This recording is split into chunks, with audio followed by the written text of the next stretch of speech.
Nah, hari ini kita mau bahas tentang perjalanan padang gurun fase keempat ya. Kalau baca di 1 Korintus 10 ayat 11 dicatat semuanya ini, nah semuanya itu tuh kan kita udah bahas sebelumnya. Catatan tentang 1 Korintus 10 itu catatan tentang perjalanan umat Israel di padang gurun. Semuanya ini telah menimpa mereka sebagai contoh dan dituliskan untuk menjadi peringatan bagi kita yang hidup pada waktu di mana zaman akhir telah tiba. Jadi semuanya itu adalah contoh bagi kita yang hidup di akhir zaman. Jadi kalau kita rangkumkan peristiwa perjalanan di padang gurun sejauh ini, kita bisa lihat bahwa bangsa Israel dipimpin oleh Musa keluar dari tempat perbudakan yaitu tanah Mesir pada tahun 1446 sebelum Masehi. Sebelumnya mereka ada memotong anak domba ya, domba jantan mereka potong, kemudian darahnya dioleskan di ambang pintu. Karena malam itu ada tulah ke-10. Tuhan mau turun dan membunuh setiap orang yang, setiap anak sulung rumah di mana tidak dioleskan darah domba ini. Nah, jadi siapa yang di ambang pintunya dioles darah ini, itu lolos dari tulah ke-10. Jadi di malam itu banyak sekali anak sulung yang mati. Di tengah kekacauan itu, Firaun mengusir orang Israel untuk keluar. Jadi mereka keluar dari Mesir sambil merampasi orang Mesir. Mereka kemudian berjalan melewati padang gurun untuk menuju ke tanah janji, yaitu tanah Kanaan. Nah, peristiwa inilah yang adalah gambaran bagi kita yang hidup di akhir zaman ini. Maka ini kita udah tahu ini ngajarin kita apa. Mesir itu kan dunia dosa. Ketika kita percaya kepada Yesus, kita dibawa keluar. Tuhan menebus kita dari dunia ketidakpercayaan, membawa kita keluar untuk menuju ke sorga. Kalau baca di Yohanes 2 ayat 14 itu dicatat, di rumah Bapakku banyak tempat tinggal. Jika tidak demikian, tentu aku mengatakannya kepadamu, sebab aku pergi ke situ untuk menyediakan tempat bagimu. Kalau baca di Ibrani 4 juga dicatat tuh, ayat 1. Janji mengenai tempat peristirahatannya itu masih berlaku, katanya. Jadi jangan sampai ada yang ketinggalan. Kalau kita lihat di 1 Korintus 5, buanglah ragi yang lama itu supaya kamu menjadi adonan yang baru, sebab kamu memang tidak beragi. Sebab anak domba Paskah kita juga telah disembelih, yaitu Kristus. Jadi peristiwa domba Paskah disembelih itu adalah peristiwa Yesus disalib, kemudian apa?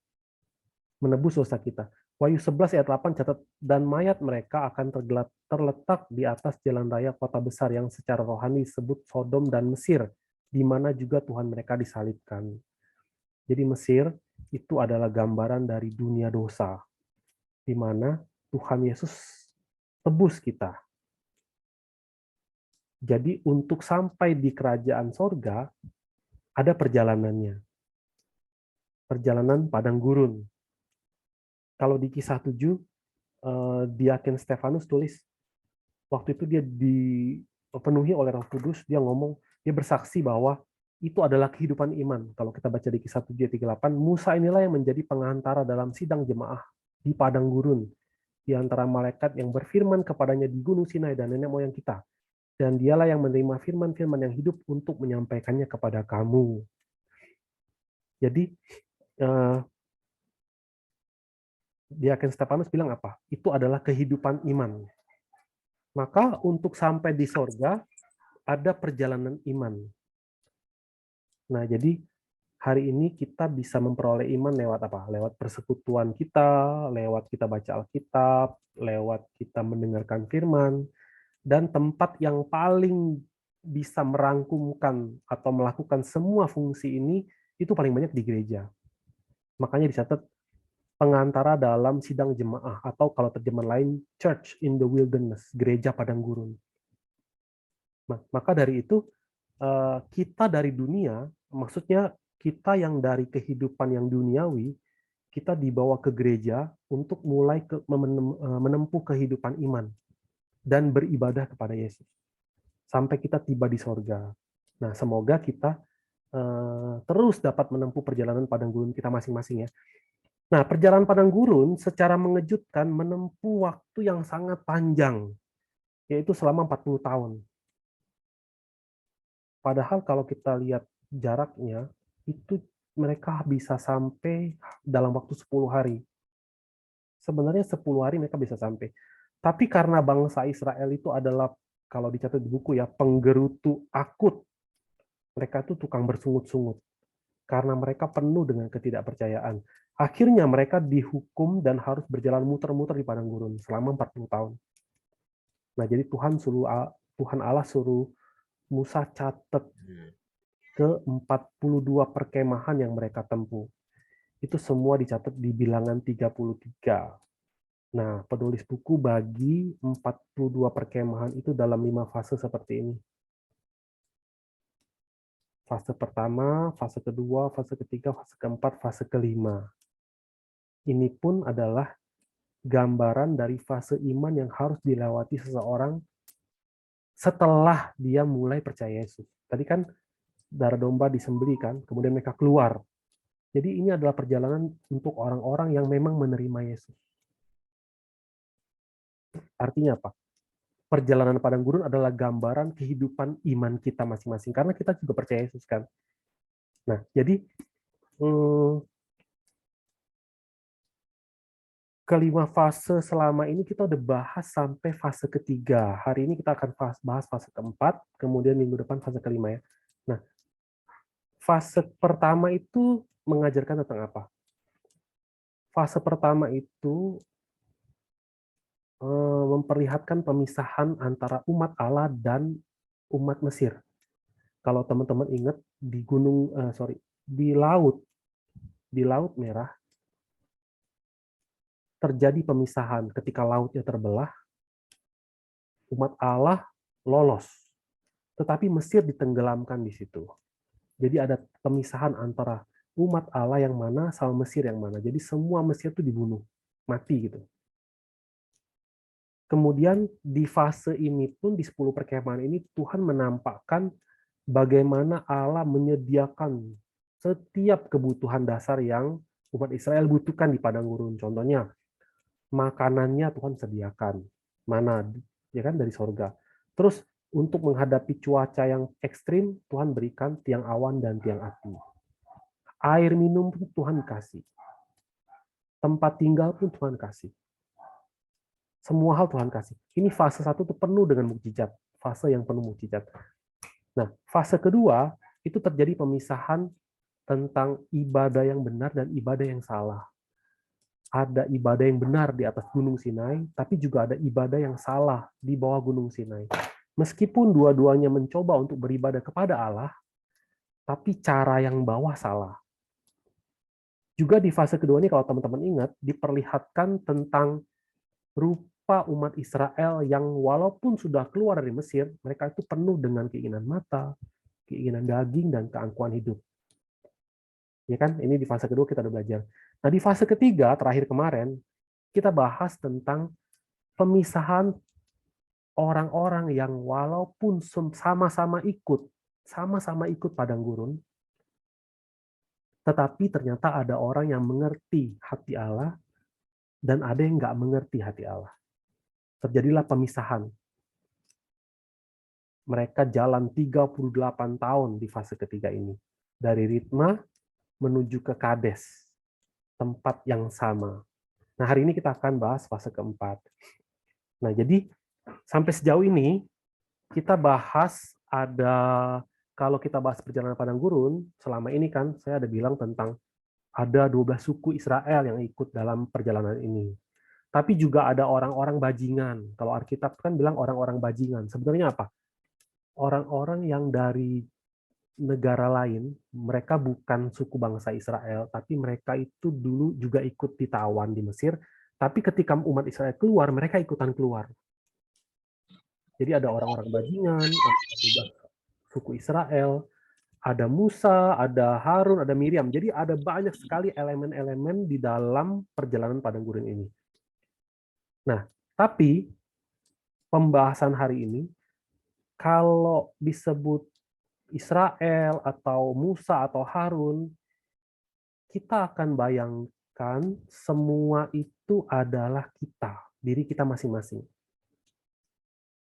Jadi jangan dengar kisah ini tentang kisah orang bajingan atau kisah orang Israel atau kisah Musa, bukan, tapi ini kisah kita, tentang kita. Nah, jadi di fase ketiga kan umat Israel jalan dari Ritma. Mereka berjalan selama 38 tahun, akhirnya mereka sampai ke, kalau nggak salah perkemahan terakhir itu namanya Ezion Geber. Nah, sekarang kita akan lanjut di fase keempat ya. Di fase keempat itu dimulai dengan perkemahan yang namanya Kades.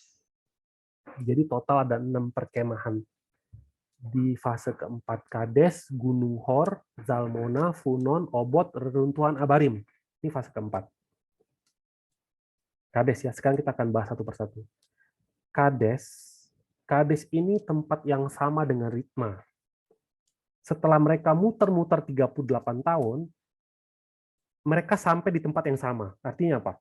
Artinya secara fisik, orang yang dulunya umur 10 tahun, sekarang umurnya udah 48.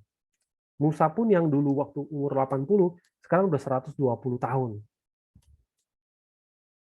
138 lah, 118 ya. Nah, jadi orangnya sama, beda umur. Tapi secara rohani kita tahu apa? Ritma artinya terikat. Sekarang kades. Kades itu artinya lepas atau terpisah atau kudus. Apa yang tadinya terikat setelah 38 tahun terlepas.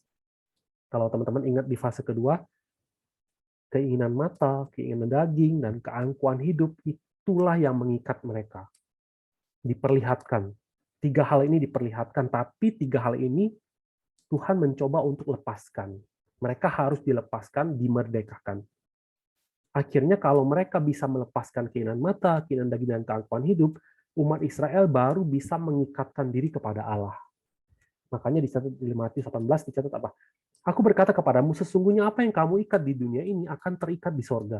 Dan apa yang kamu lepaskan di dunia ini akan terlepas di sorga. Kan Yesus ngomong seperti ini kan. Jadi selama 38 tahun, seluruh fase ketiga, ada kalau nggak salah ada 17 perkemahan atau 18 perkemahan. Antara Ritma sampai ke Kades itu penuh dengan pelajaran tentang proses Tuhan berusaha melepaskan keterikatan mereka. Tuhan berusaha membuat mereka menjadi umat kudus Allah. Jadi kalau bahasa hari ini, itu adalah kehidupan gereja yang terus-menerus mengintrospeksi diri tentang kenyataan diri sendiri. Jadi kalau ke gereja terima firman, dia bandingin sama kehidupan dia. Aku gimana ya? Kemudian mereka bisa bertobat. Terus bertobat dan terus bertumbuh dalam pengetahuan tentang Allah yang kudus. Sambil begitu mereka berusaha untuk mengerti hati Tuhan itu seperti apa. Hati Bapa seperti apa. Akhirnya mereka bisa mengusahakan untuk sama-sama bisa kudus. Nah, sekarang kita akan lihat. Tapi setelah mereka lewati 38 tahun itu, tempat-tempat 6 tempat ini itu isinya adalah hal-hal yang sangat kelam karena ini adalah perjalanan yang penuh dengan kematian. Pertama ya kita lihat Kades. Bilangan 20 ayat 1. Kemudian sampailah orang Israel yakni segenap umat itu ke padang gurun Zin dalam bulan pertama, lalu tinggallah bangsa itu di Kades. Matilah Miriam di situ dan dikuburkan di situ. Nah, kematian pertama ini, Miriam.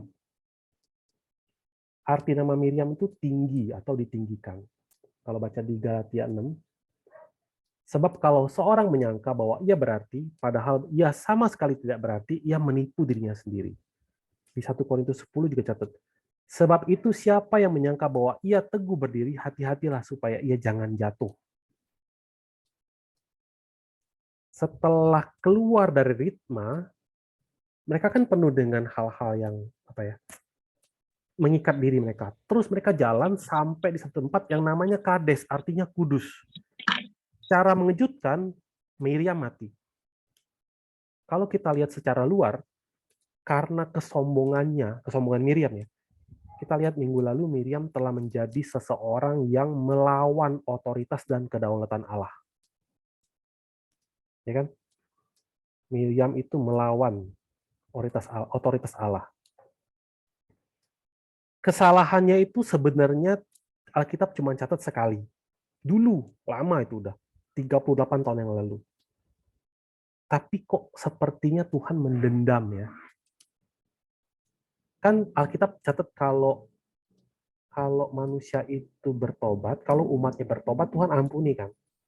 Nah, Miriam itu jelas-jelas sudah bertobat atas atas kesalahan dia yang melawan otoritas Tuhan. Kalau kita baca di Bilangan 12,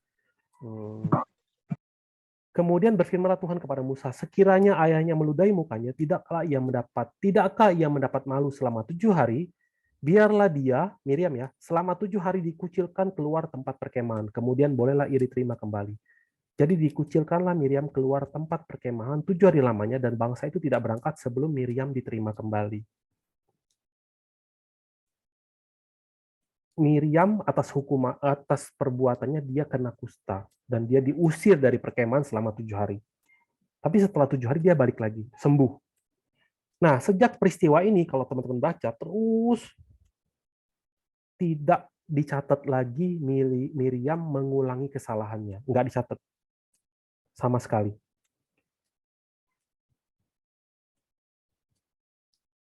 Tapi kenapa Miriam tetap mati?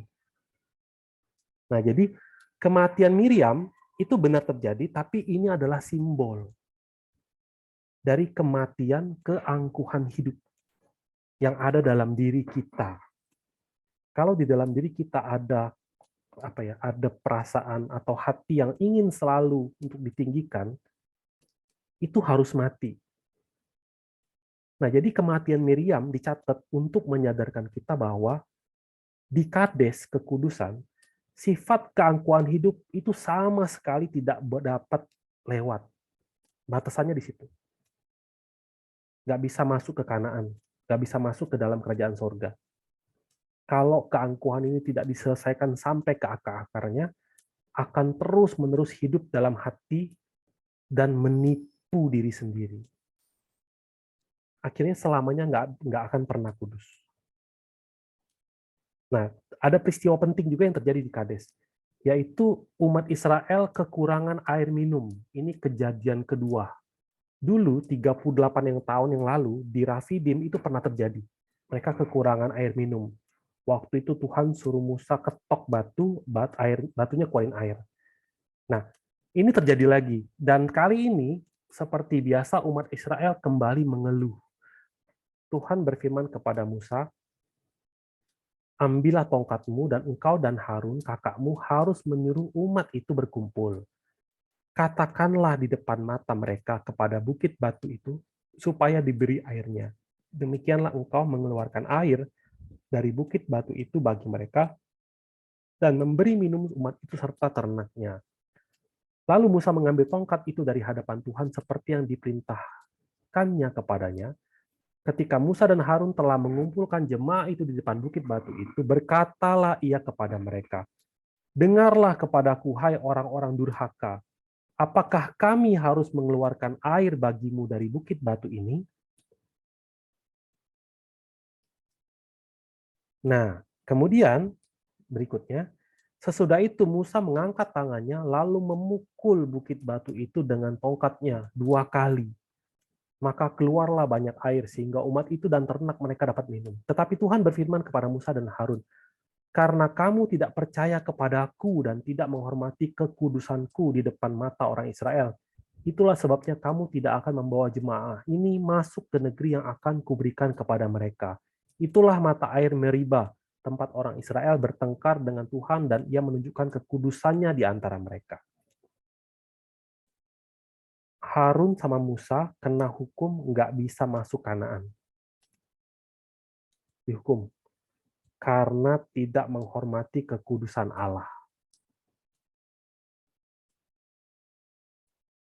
Kalau kita baca kalau kita lihat proses terjadinya peristiwa ini ya, kita bisa melihat bahwa Musa itu nggak percaya kepada Allah.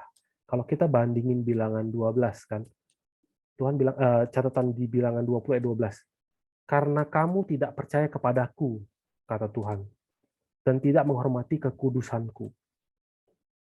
Ini di Kades nih. Musa tidak percaya kepada Allah. Tidak percayanya di mana?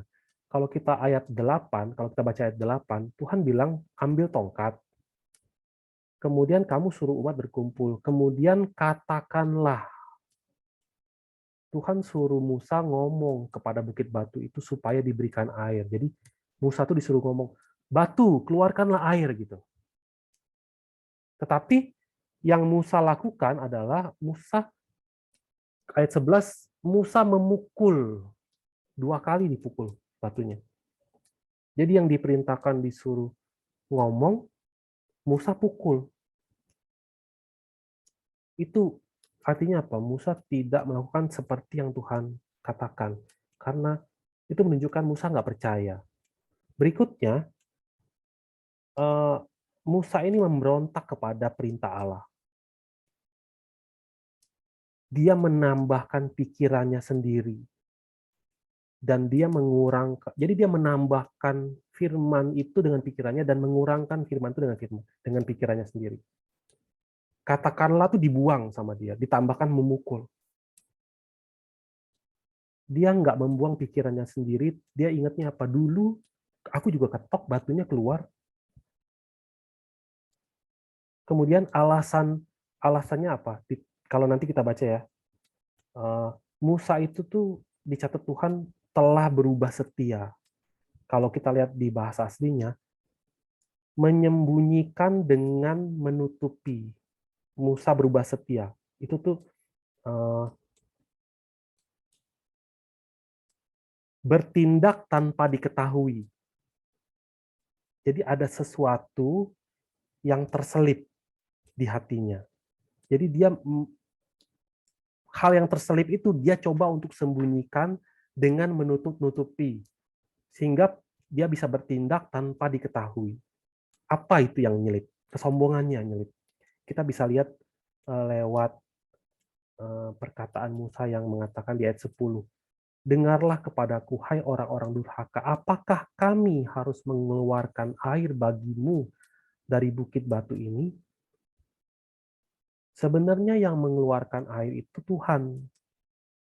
Tetapi Musa terselip kesombongan. Jadi dia bilang apa? Kami. Tanpa sadar dia meninggikan dirinya dan Harun. Dan yang ketiga alasannya adalah Musa teledor dengan kata-katanya. Kalau kita baca di Mazmur 106, mereka menggusarkan dia dekat air Meribah. Sehingga Musa kena celaka karena mereka. Sebab mereka memahitkan hatinya, sehingga ia teledor dengan kata-katanya. Satu kata, teledor dengan kata-katanya tuh kalau bahasa Ibrani bata.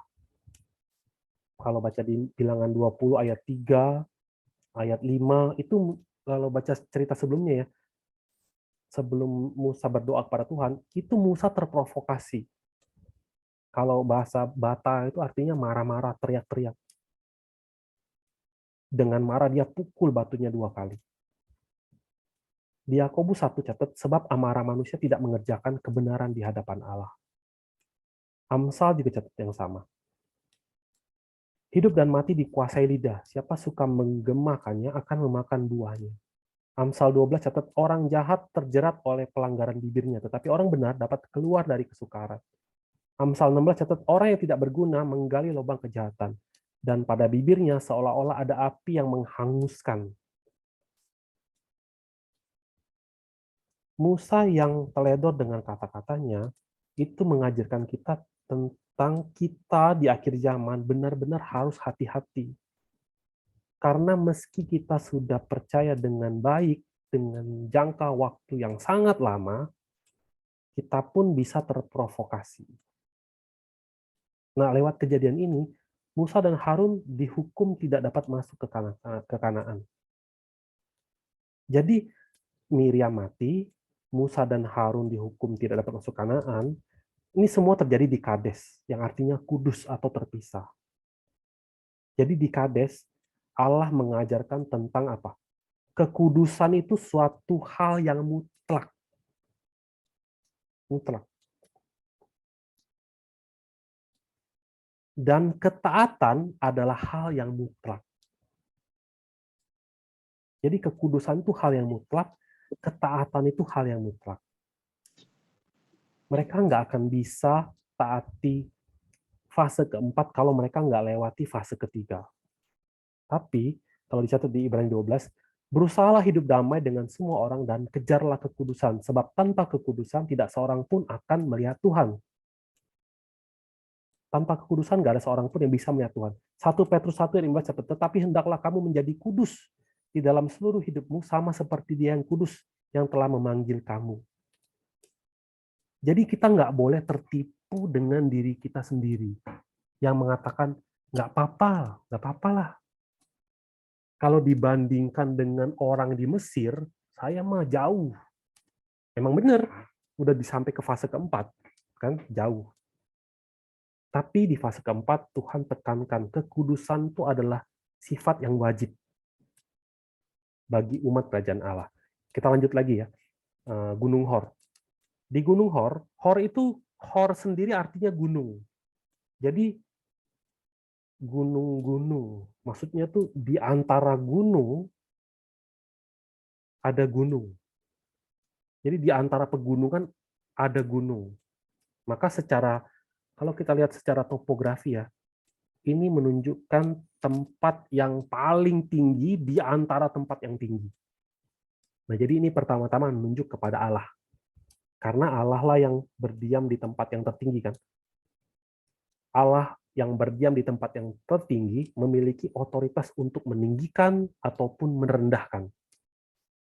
Nah, Harun itu dalam perjalanan padang gurun adalah gunung Hor secara rohani. Maksudnya apa? Harunlah gunung di antara gunung. Artinya apa? Harunlah orang yang posisinya sangat tinggi. Imam besar dia.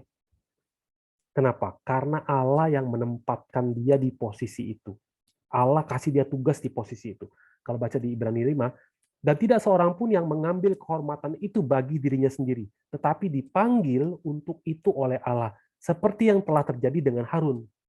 Jadi Harun tuh nggak ngambil kehormatan itu bagi dirinya sendiri, tapi Allah yang panggil dia. Kalau teman-teman ingat, minggu lalu bagaimana Harun membuktikan dirinya layak untuk jadi imam besar. Makanya tongkat Harun bisa bertunas kan? Sementara Korah apa? Mati di telan bumi. Nah, jadi Harunlah gunung Hor. Jadi Allah telah membuat Harun di posisi yang begitu tinggi. Nah, tapi di gunung Hor ini apa yang terjadi? Harunnya mati. Kalau baca di Bilangan 20, panggillah Harun dan Eleazar anaknya dan bawalah mereka naik ke gunung Hor. Tanggalkanlah pakaian Harun dan kenakanlah itu kepada Eleazar anaknya, kemudian Harun akan dikumpulkan kepada kaum leluhurnya dan mati di sana. Perintah ini pasti Musa turun dong, pasti Musa bilang dong sama Harun, Harun, ada perintah dari Tuhan seperti ini. Kita harus pergi sama anakmu Eleazar, kita akan naik ke gunung yang itu, puncak gunung ini, lalu aku akan menanggalkan pakaianmu, memberikannya kepada Eleazar, lalu kamu akan mati.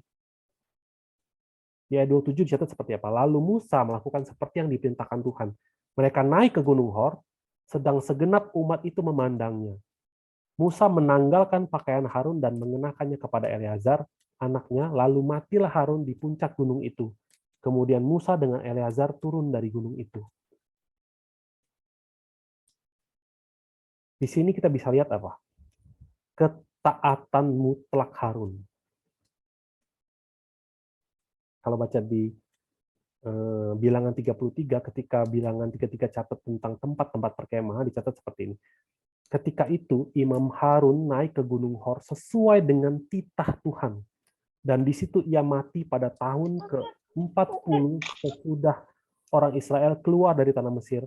Pada bulan yang kelima, pada tanggal 1 bulan itu. Harun berumur 123 tahun ketika ia mati di Gunung Hor. Sesuai tita Tuhan dia naik, sesuai tita Tuhan dia mati. Harun akhirnya bisa menjadi sosok yang taat sampai akhir pada perintah Tuhan, bahkan taat sampai mati. Kalau kita lihat dosa-dosanya Harun ya, Harun itu yang membuat lembu emas. Dia mengatai Musa waktu Musa ambil perempuan Kus kan, dia bersama Miriam mengatai Musa. Kemudian dia bersama dengan Musa tidak menghormati kekudusan Allah kan di Kades, di perkemahan sebelum ini. Nah, dosa-dosa ini itu dosa-dosa yang membuat mereka nggak bisa masuk ke Kanaan.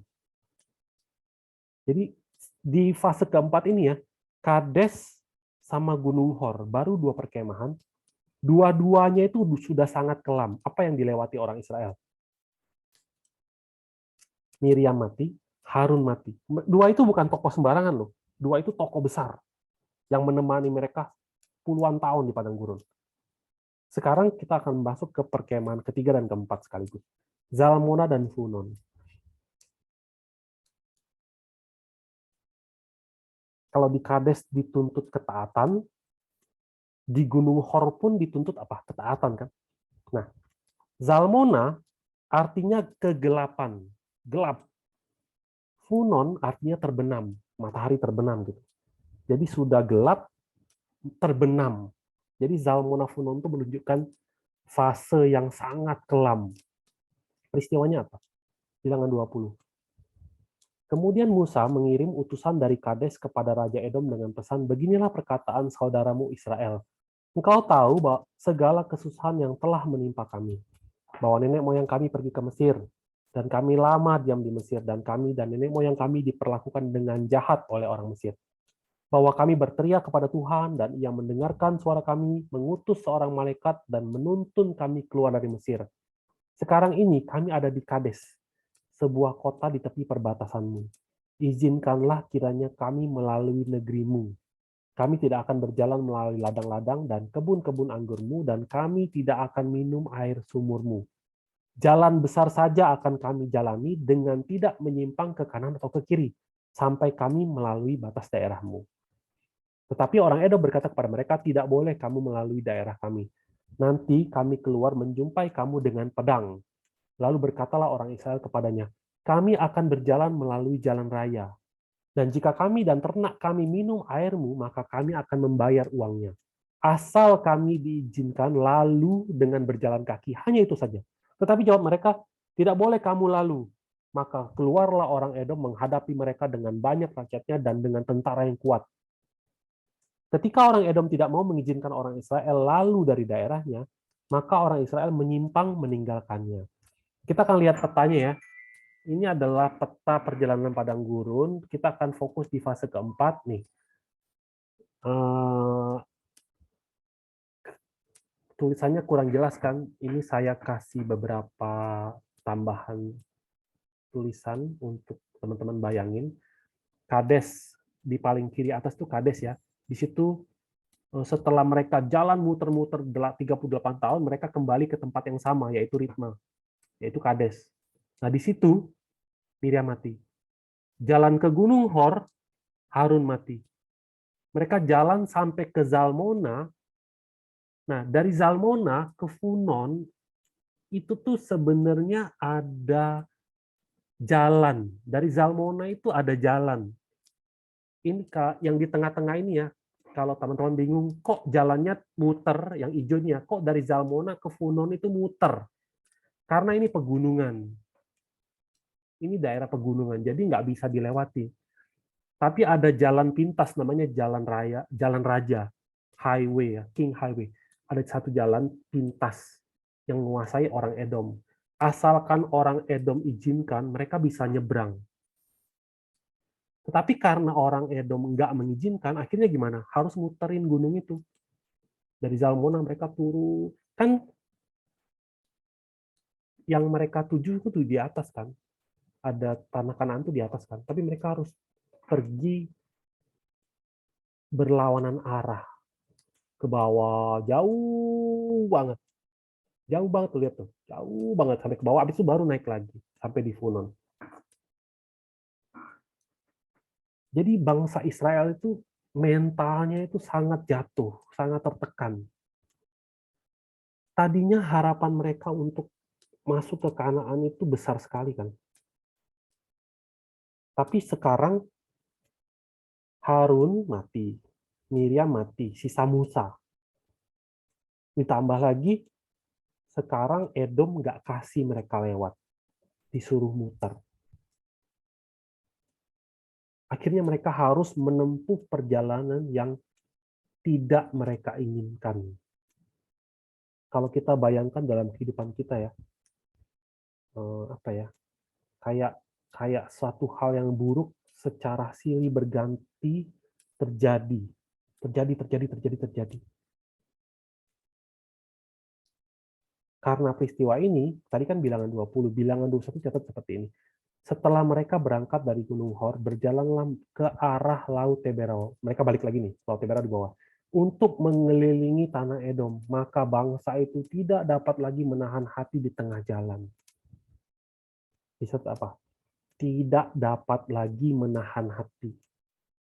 Selama ini mereka menahan hati. Tapi kali ini tidak dapat lagi menahan hati. Kalau Efesus catat, apabila kamu menjadi marah, janganlah kamu berbuat dosa. Janganlah matahari terbenam sebelum padam amarahmu. Dan janganlah beri kesempatan kepada iblis. Ini nasihat yang sangat sulit, sangat baik untuk dibaca, tapi sangat sulit untuk dipraktekkan. Janganlah matahari terbenam sebelum padam amarahmu. Jadi ayat ini menyatakan bahwa bukannya kita nggak boleh marah, boleh. Bahkan ketika kita sudah marah, jangan berbuat dosa. Dan jangan simpan kemarahan itu sampai matahari terbenam. Jadi harus cepat-cepat dibuang. Kenapa? Karena hal itu dapat memberi kesempatan kepada iblis. Jadi ketika mereka harus berjalan ke bawah, mereka sangat marah. Apa yang terjadi? Karena kemarahan mereka. Ayat 5 catat apa? Lalu mereka berkata-kata melawan Allah dan Musa. Kalau selama ini mereka marah, mereka melawan Musa. Tapi kali ini mereka melawan Allah dan Musa. Mereka bilang begini, mengapa kamu memimpin kami keluar dari Mesir? Supaya kami mati di padang gurun ini, sebab di sini tidak ada roti dan tidak ada air. Dan akan makanan hambar ini kami telah muak. Makanan hambar ini yang dimaksud apa? Mana kan? Mana yang dari sorga itu kan? Yang mereka sudah makan selama puluhan tahun. Di Efesus 4 catat, sebab itu kukatakan dan kutegaskan ini kepadamu di dalam Tuhan, jangan hidup lagi sama seperti orang-orang yang tidak mengenal Allah, dengan pikirannya yang sia-sia, dan pengertiannya yang gelap, jauh dari hidup persekutuan dengan Allah. Karena kebodohan yang ada di dalam mereka dan karena kedegilan hati mereka. Perasaan mereka telah tumpul, sehingga mereka menyerahkan diri kepada hawa nafsu dan mengerjakan dengan serakah segala macam kecemaran.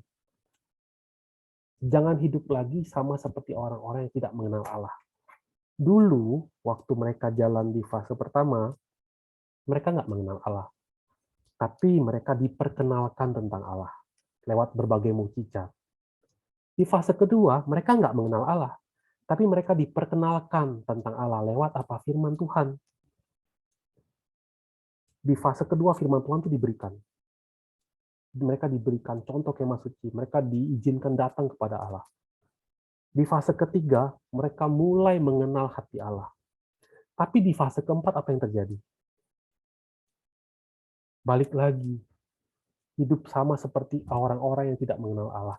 Apa yang mereka sungut-sungutkan dulu, terjadi lagi sekarang. Dulu kan mereka udah pernah ngomong hal yang sama kan? Bukan kali ini loh mereka bilang, mengapa kamu memimpin kami keluar dari Mesir? Sudah berkali-kali kan kita udah bahas ini. Supaya kami mati di padang gurun ini. Di sini nggak ada roti, nggak ada air, jalannya muter. Makanan hambar ini kami telah muak. berkat yang mereka terima selama 40 tahun, tanpa mana mereka mati. Kasih karunia yang mereka terima selama ini jadi apa? Sekarang jadi apa? Jadi umpatan. Mereka bilang apa? Makanan hambar. Pertamanya kalau teman-teman ingat ya, mereka bilang mereka menyebutnya mana. Rasanya seperti kue madu. Manis, kue madu kan manis kan? Mana? Kalau di Alkitab bilang apa? Hari-hari terakhir itu akan ada mana tersembunyi. Yesus bilang apa? Akulah roti yang turun dari sorga. Manis. Waktu pertama-tama terima manis. Tapi lama-lama mereka bilang apa? Rasanya seperti penganan yang digoreng. Sudah turun, kayak gorengan. Sekarang, kami sudah muak. Hambar. Dalam kehidupan kita, banyak yang kita sudah pikirkan, bahkan kita sudah rencanakan. Oh, step-stepnya kita bikin. Pertama kita begini, terus kita lanjutkan akan melakukan ini, dan kalau semuanya terjadi, Tuhan berkati, wah, ini indah sekali. Makanya kita doain. Ya kan? Kita doain, Tuhan, tolong dong terjadi sesuai dengan harapanku. Nanti kita pergi ke Edom, kita bilang, Edom, kita numpang lewat dong. Nah, nanti kalau dia izinkan, kita lewat. Tapi Tuhan kadang-kadang nggak izinkan itu terjadi. Malah dipersulit. Ada jalan yang lurus, malah disuruh muter. Itu nggak sesuai logika kan? Akhirnya apa? Gusar. Kenapa gusar? Karena pengen cepet-cepet sampai di tempat itu, udah nggak mau jalan. Lupa tentang tujuan berjalan di padang gurun itu apa? Membiasakan mereka hidup bersama dengan Tuhan kan? Harusnya kan kalau mereka ikut sama Tuhan, kemanapun Tuhan ada, itu tanah Kanaan loh. Di mana Tuhan ada itu tanah Kanaan. Terus saja ikut. Tetapi mereka gusar. Situasi yang terjadi tidak sesuai prediksi, tidak sesuai dengan pengalaman mereka, tidak sesuai dengan keinginan mereka. Akhirnya siapapun bisa kecewa, terbenam, gelap, terus kemudian terbenam. Jalan melewati Edom adalah jalan yang tidak Allah restui. Maka Allah pun campur tangan untuk menghalangi. Secara luar Edom yang halangi, tapi itu Tuhan yang bikin. Karena Tuhan tahu jalan mana yang harus kita lewati. Walaupun kelihatannya muter, kalau Allah yang bawa, itulah jalan yang lurus. Maka ketika mereka bersungut-sungut seperti ini, mereka bilang jalan ini adalah jalan yang bikin kami mati di padang gurun, kami sudah muak, maka di ayat 6, Tuhan berikan mereka suatu berkat. Berkatnya ini. Lalu Tuhan menyuruh ular-ular tedung ke antara bangsa itu yang memagut mereka sehingga banyak dari orang Israel yang mati. Ayat 7, kemudian datanglah bangsa itu mendapatkan Musa dan berkata, kami telah berbuat dosa, kami telah berdosa, sebab kami berkata-kata melawan Tuhan dan engkau. Berdoalah kepada Tuhan, supaya dijauhkannya ular-ular ini daripada kami. Lalu Musa berdoa untuk bangsa itu. Ayat 8, maka berfirmanlah Tuhan kepada Musa, buatlah ular tedung dan taruhlah itu pada sebuah tiang, maka setiap orang yang terpagut jika ia melihatnya akan tetap hidup. Lalu Musa membuat ular tembaga dan menaruhnya pada sebuah tiang, maka jika seorang dipagut ular dan ia memandang kepada ular tembaga itu, tetaplah ia hidup.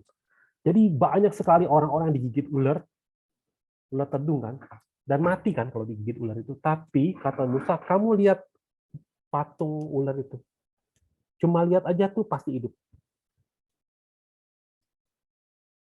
Syaratnya cuma satu, kalau mau hidup syaratnya cuma satu. Taat dan lihat ke arah ular itu. Ular tembaga itu. Kalian pikir jalan 38 tahun di padang gurun, karena kalian sudah jalan 38 tahun di padang gurun, itu adalah kemampuan kalian. Orang Israel bisa berpikir begini, gila ya, kita udah ikut Tuhan 38 tahun, muter, muter, muter, muter. Kita bangun, bongkar tenda, pasang tenda, beribadah, jalan lagi, jalan lagi, jalan lagi, 38 tahun. Sekarang hadiahnya apa? Disuruh muter.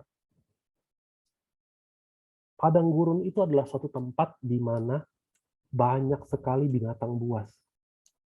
Memangnya cuman di Funon ini ada ular tedung? Memangnya 38 tahun di padang gurun tuh nggak pernah ada ular tedung? Kalajengking gitu. Di padang gurun tuh itu apa ya? Pusatnya binatang yang ganas-ganas. Bisa bikin mereka mati. Tapi mereka nggak pernah digigit ular mati. Selama 38 tahun, Tuhan bukan cuma kasih mereka berkat mana, tapi Tuhan jaga mereka. Tuhan bikin mereka tetap sehat. Hari ini kita bisa salah berpikir bahwa apa?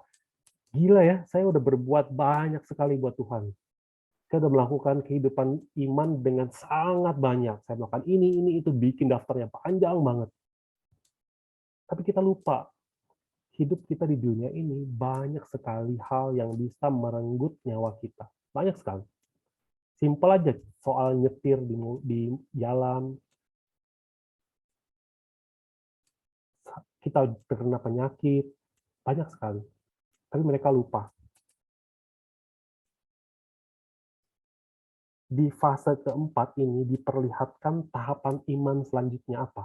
Ketaatan dan ketidaktaatan. Kalau bisa membedakan ritma dan kades, terikat dengan keinginan mata, keinginan daging, dan keakuan hidup. Bebas. Kades itu kan bebas, kan kudus, lepas. Bisa membedakan, oh ini ritma, oh ini kades. Bisa membedakan itu bagus, oh ini keadaan terikat, oh ini keadaan bebas. Bisa membedakan itu bagus, tapi nggak ada gunanya kalau nggak ada ketaatan. Nggak ada gunanya. Ketaatan, fase keempat ini diperlukan ketaatan. Sebaliknya, kalau ada ketaatan apa? Hidup. Mereka tinggal lihat dan mereka sadar apa? Oh, ternyata yang menuntun aku untuk bisa sampai ke Kanaan itu benar-benar bukan manusia, tapi Tuhan. Kamu bisa hidup sampai di sini pun itu karena Tuhan. Apakah kita pernah sadari hal itu? Bahwa kita bisa hidup hari ini, kita bisa berkumpul malam ini, sampai setengah malam begini, kita masih mau belajar Alkitab. Kita pikir apa? Gila ya, kita hebat banget ya. Sementara orang lain nonton film Korea, kita Bible study. Wah, kita memang memiliki iman yang sangat hebat. Bahkan untuk kita bisa bangun hari ini pun, kalau Tuhan nggak izinkan tuh nggak bisa loh. Kita mau berbangga apa lagi?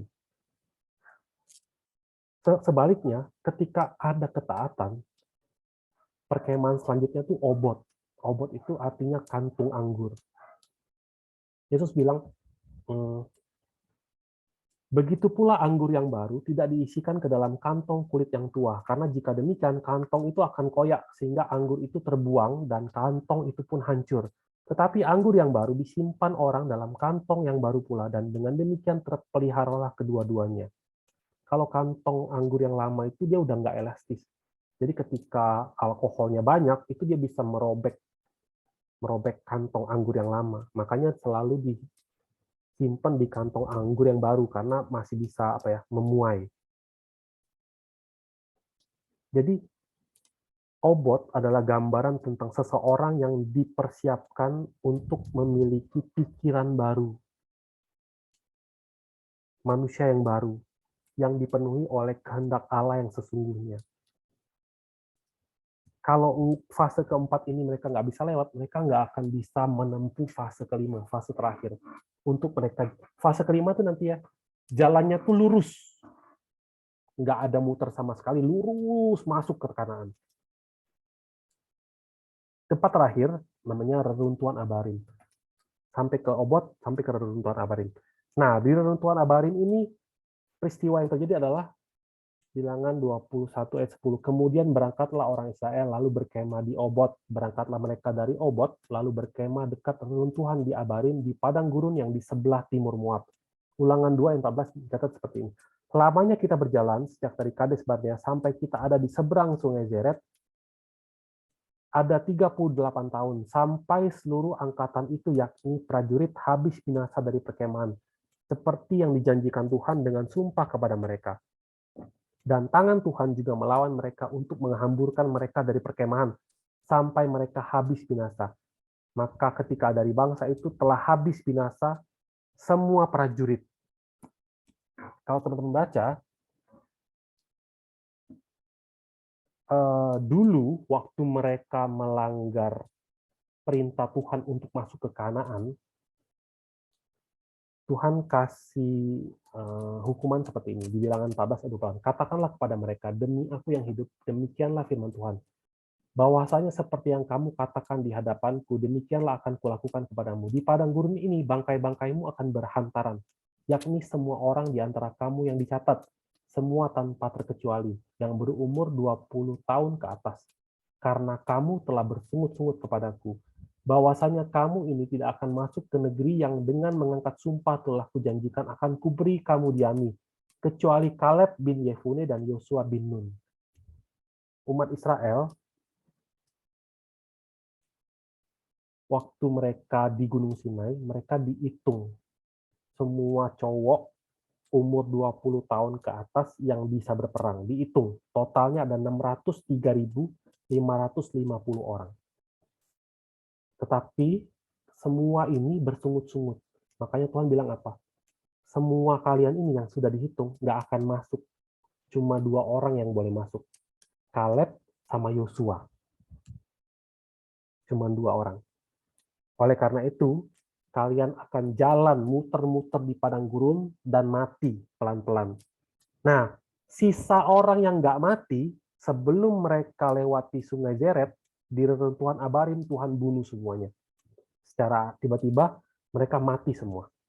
Jadi kalau ada generasi pertama yang masih hidup di waktu itu, di reruntuhan Abarim dimatiin semua.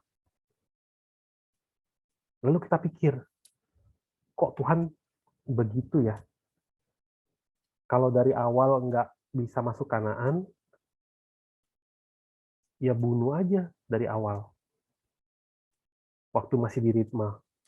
Kenapa mereka jalan 38 tahun, muter. Akhirnya kemudian ketemu ular, sempat mau mati, lihat ular tembaga, nggak jadi mati, kemudian sampai reruntuhan Abarim dimatiin semua. Buat apa gitu?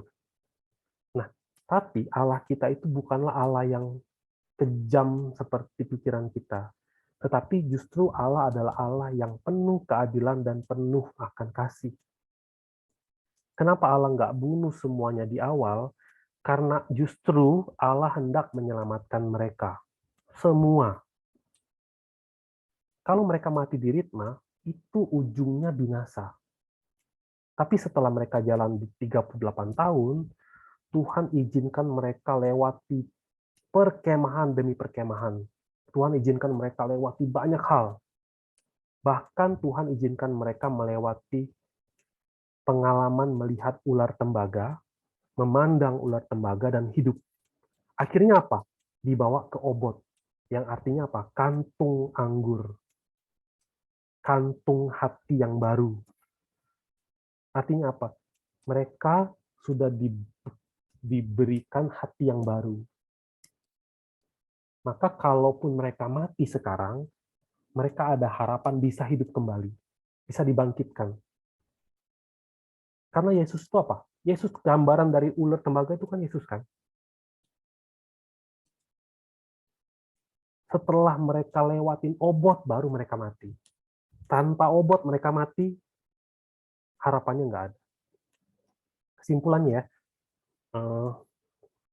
Bilangan 21 catat, berangkatlah mereka dari Obot, lalu berkemah dekat reruntuhan di Abarim, di padang gurun yang di sebelah timur Moab. Kalau bahasa Indonesia catatnya begini, di padang gurun yang di sebelah timur Moab. Tapi kalau kita baca di bahasa asli, atau di terjemahan bahasa Inggris atau bahasa yang lain, di situ dicatatnya tuh menghadap matahari terbit. Ke arah matahari sedang terbit. Toward the sunrise. Jadi kalau kita menghadap ke tempat matahari lagi mau terbit, itu tuh satu pemandangan baru yang menunjukkan dimulainya suatu hari yang baru. Kalau kita suka pecinta alam naik gunung, kita tungguin apa? Hari baru tiba apa? Matahari terbit. Itu suatu ungkapan. Itu tuh suatu hal yang menunjukkan, dimulai suatu hal yang baru. Hari baru, di mana semua ketidakpercayaan sudah dikuburkan. Generasi yang lama itu nggak ada lagi. Generasi pertama yang penuh dengan ketidakpercayaan, artinya apa? Manusia lama kita yang penuh dengan ketidakpercayaan, semua pemimpin-pemimpin yang memimpin kita, atau hati kita yang penuh dengan ketidakpercayaan, penuh dengan kesombongan, itu semua harus mati. Dan sekarang apa? Dimulai suatu permulaan yang baru. Sedang berjalan menuju ke surga. 603.550 orang keluar dari Mesir, hanya 2 orang yang ikut perjalanan fase kelima. Berikutnya apa? Orang-orang generasi kedua. Nah, jadi di fase keempat, seolah-olah peristiwanya sangat kelam. Kelam banget. Tapi justru di tempat yang paling kelam inilah diberikannya apa? Diberikan kantong anggur yang baru, di mana mereka siap untuk menuju ke hari yang baru. Nah, jadi kalau kita simpulkan lagi, kesimpulan dari kesimpulan, di fase keempat ini terjadi apa? Di fase keempat terjadi pemisahan antara ketaatan dan ketidaktaatan. Diperlihatkan dengan jelas. Taat dan tidak taat. Juga diperlihatkan tentang kematian Miriam, kematian Harun, kematian di Zalmona, kematian generasi pertama. Ini semua menunjukkan bahwa untuk jalan di fase kelima, untuk kita bisa jalan di fase kelima, semua bentuk ketidakpercayaan dalam diri kita benar-benar nggak bisa dibawa. Kalau kita masih mau bawa itu, jangan harap bisa jalan di fase kelima. Nah, semoga kita semua benar-benar bisa mengikatkan diri kepada Tuhan, sehingga dengan firman kita bisa menang dan ikut di fase kelima. Sampai di sini pembahasan kita. Kita doa dulu yuk. Allah Bapa yang bertata di kerajaan surga, kami mengucap syukur Bapa atas kasih karunia-Mu, karena lewat buku sejarah penebusan, Engkau memperlihatkan perjalanan padang gurun yang dilewati oleh umat Israel. Bapa, sampai sejauh ini kami telah membahas banyak sekali firman, dan kami telah memperoleh banyak sekali pengetahuan akan peristiwa-peristiwa yang terjadi. Bapa, lewat banyaknya firman yang Engkau berikan kepada kami, banyak pengetahuan kami bertambah, membuat kami sadar. Dan segala hal yang ada di dalam hati kami, pelan-pelan Tuhan perlihatkan. Dan akhirnya kami sadar bahwa setiap hal yang ada di dalam diri kami, banyak yang tidak sesuai dengan kehendak dan pikiran-Mu. Bapa, pada akhirnya berikan kami kemampuan untuk taat dan benar-benar membuang segala ketidakpercayaan kami, dan pada akhirnya kami hanya meninggikan nama-Mu dan benar-benar menempatkan kehendak-Mu di atas kehendak kami, pikiran-Mu di atas pikiran kami, dan biarlah Bapa pada akhirnya ketaatan pun Engkau berikan kepada kami. Dan pada akhirnya kami dapat menjalani kehidupan kami yang menuju ke hari yang baru bersama-sama dengan-Mu. Dengan menunjukkan nama Yesus Kristus yang hidup, kami berdoa dan mengucap syukur. Amin. Kita tutup dengan doa Bapa kami ya. Bapa kami yang di sorga, dikuduskanlah nama-Mu, datanglah kerajaan-Mu. Jadilah kehendak-Mu di bumi seperti di sorga. Berilah kami pada hari ini makan kami yang secukupnya, dan ampunilah kami, seperti kami pun mengampuni orang yang bersalah kepada kami. Dan masukkan kami dalam percobaan, tetapi lepaskanlah kami dari yang jahat. Karena Engkau yang punya kerajaan dan kuasa dan kemuliaan sampai selama-lamanya. Amin. Jadi kemudian pada Tuhan. Terima kasih. Thank you. Pak Rusdi. Terima Thank you, kasih. Rusdi. Thank you.